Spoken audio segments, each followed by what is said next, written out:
this boiler has 2-inch pipe coming out. That means the boiler company wants a minimum of 2-inch pipes. They should be bigger than 2 inch. So these need to be repiped to be at least 2 inches in size. That's why these are all 2 inch, and then they go to 2.5. And the 2.5 feeds 2 1.5 returns and 2 1.5 feeds.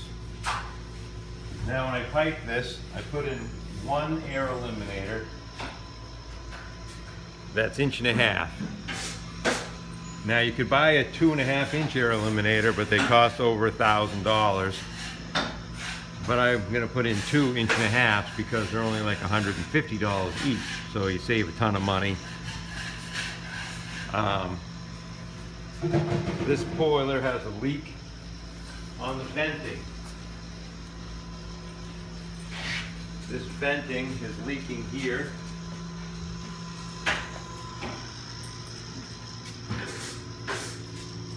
And it's corroded a hole in the floor because it's corrosive. This vent leaks here.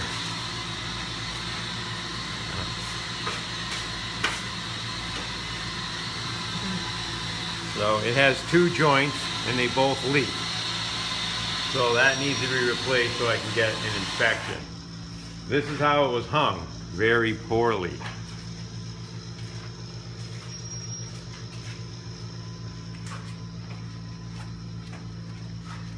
This is the condensate line, which I actually rehung just temporarily because it's done so poorly.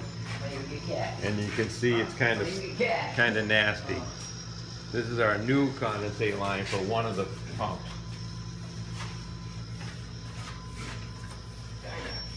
I had the ceiling textured because there were so many water leaks that it was affecting the layer of paper.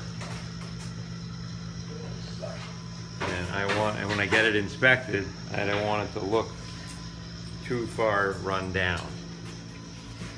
We also have a gas leak right here. We're gonna have to, right here, we're gonna have to take it apart and reassemble it because of the leak. When I hook up this boiler back on to the system with that boiler, I'm gonna move it forward about 2 feet.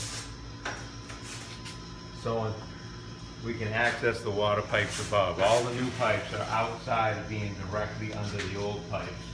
So any of the pipes I had to move. So we can fix the old pipes a little easier. They're still all jammed together. I rehung some of the old pipes and I tightened all the hangers up on the old gas piping.